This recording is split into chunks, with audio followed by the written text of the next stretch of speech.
Hello, Brooklyn. It's your Borough President Antonio Reynoso. As you and I know, Brooklyn is full of treasures. The people, the places, the foods, and diversity, it all helps make Brooklyn world famous. Some of these treasures are even new to me, so I thought I could take you with me as I tour Brooklyn. Join me now for a quick tour of the awesome Transit Museum in downtown Brooklyn. You're gonna love it.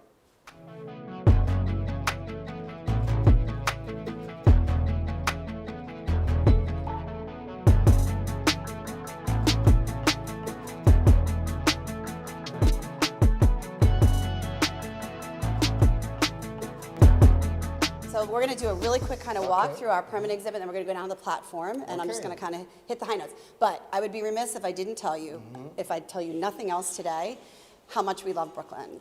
And our top 5 zip codes for the whole year of attendance are all Brooklyn. Downtown Brooklyn, Park Slope, Cobble Hill, Boerum Hill. And so we have always been an anchor institution in this community, and we're just super grateful for that. I'm glad you're here as well. Oh, good. I'm really excited. Awesome. All right, come on, let's go. You experience New York the way you do because of mass transit. You just don't know it. Yes. And those are the stories that we tell here at the Transit Museum. So you were in a 1936 decommissioned IND subway station, which is going to make a little bit more sense when we go down on the platform. This station was operational from 1936 to 1946, so only 10 years. New York wasn't really doing a ton for the bicentennial, and this group of literally New York City Transit workers, they were employees. They were like, hey, remember that abandoned subway station?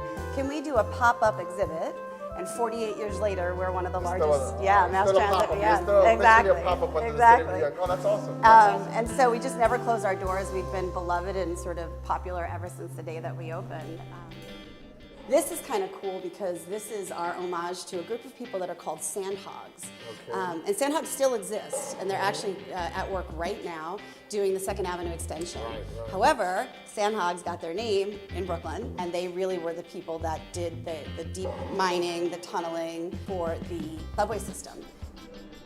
This is very cool. This is film footage from 1902 and 1903, and it was done by the American Mutoscope Company, which probably doesn't mean anything to you until I tell you that it spun out of Edison's lab. These come from Thomas Edison, the people that were really kind of interested in film. So some of the earliest footage was actually of subway construction. Oh, wow, that's awesome. Yeah. So very shortly after the subway opened, they started to think about different technology, and what they came up with was turnstiles. Yes. So turnstiles were an automated way to get people into the system. So when it was a nickel, you kind of make the slot for a nickel. When it was a dime, you just make it for now what are you going to do? 15 cents. So what do? They invent the token. So you can ascribe any amount of money to the token.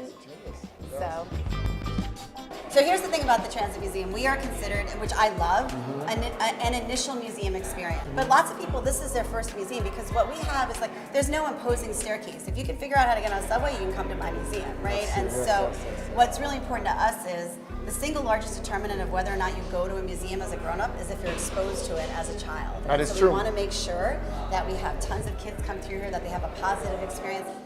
Come on through, guys. You have the right of way. Yeah. My school didn't take me around much. I noticed. 35,000 school kids a year come through the museum. Yeah, and so obviously we work really closely with the New York City DOE, and we have voucher programs for Title I schools and all that sort of stuff. And so it's very, very important for us to kind of get them through. And you're probably going to hear a bunch of very cute kids coming through.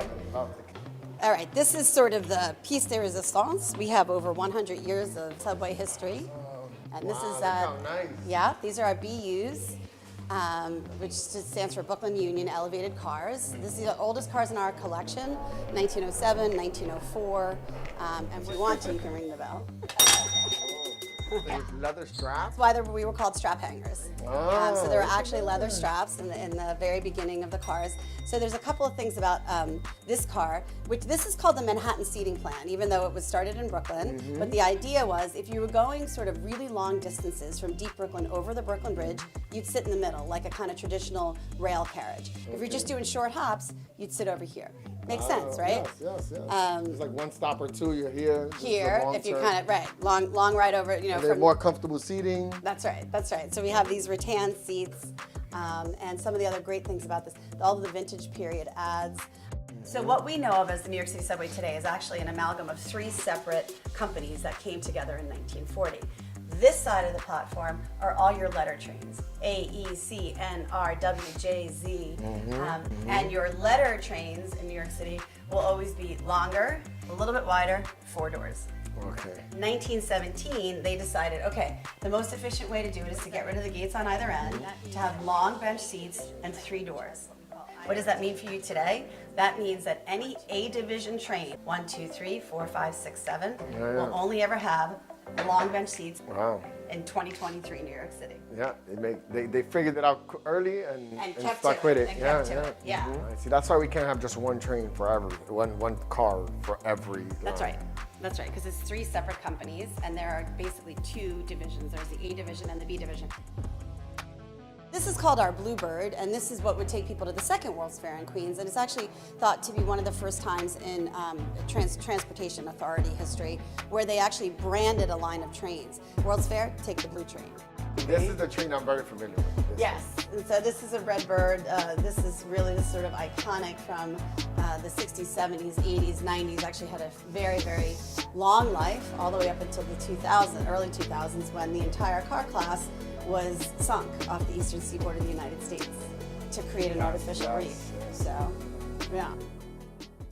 Because it's a very visceral experience, you can go and sit in the car. I cannot tell you how many times, like, a grandparent will be with their child, their child and then their grandchild, and be like, I took this train when I first came here. Whether that's I first moved to this country, or I first landed in New York, or I took this train to high school. I took this train to my first job. I took this train when I went to college, if it was, CUNY or wherever it was, and so it is a very, very kind of emotional experience that just connects people, because when you step in it, we did it, you and I did it. We walked in and we're like, it's like the 80s, it just kind of brings you back. It really does kind of transport you to that different time, and so we love that. So. Yeah, it is. No, this is great. This is a jewel for sure. I'm really excited about it. It looks great. Must pit stop. Yes. So this is a motor truck. Okay. This weighs 24,000 pounds. Wow. This has been here since the museum opened in 1976. It's never leaving because it weighs 24,000 pounds. But what's incredible about the motor truck is actually how much of it is still consistent in 2023. And this is the contact shoe. The foundation for the contact shoe technology was invented by a gentleman named Granville T. Woods. Granville T. Woods was a prolific African-American inventor right here in Brooklyn. In the day, they called him the Black Thomas Edison, and almost every transit system in the world relies on that technology. So what we like to say at the Transit Museum is, if you know who Westinghouse is, and Tesla, and Edison, then you should know who Granville T. Woods is. And it's just, the nostalgia is awesome. And the subway system is such an amazing thing for New Yorkers.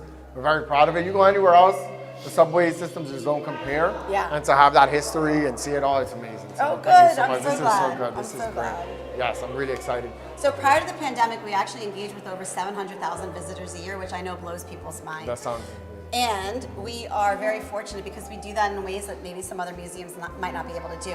Number one, we have hundreds of thousands of visitors come through here in our gallery annex in Grand Central, but also we're one of the few museums, really anywhere, that's able to take our most precious thing, which is our vintage fleet, and bring it out into the community. So twice a year we do the Parade of Trains down in Brighton Beach, where we take those cars, that 1904 train car is in the Parade of Trains, and we run shuttles.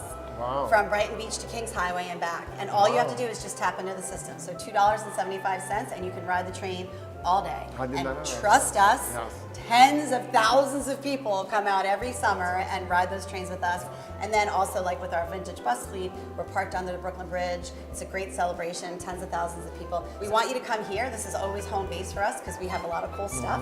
But we're also happy to push out into community. We will bring our museum to you, literally. Awesome. And then also, since the pandemic, which is very interesting, we started our digital programming. We actually won some awards for the content that we have. Extraordinary. So that's kind of like what we do at the Transit Museum, is just trying to tell these stories, right? Remember what I said at the very beginning? You experience New York the way you do because of mass transit, you just don't know it. So whether it's sort of like the subway systems, or whether it's saying, go to that corner in Brooklyn, it's still where you go to get your vehicle repaired, right? It's just used to be a horse-drawn wagon, and now it's a car, you know? So it's kind of like trying to tie it all together for people, so. Oh, this is awesome. What is this? So this is actually Times Square. And one of the crazy parts about the way that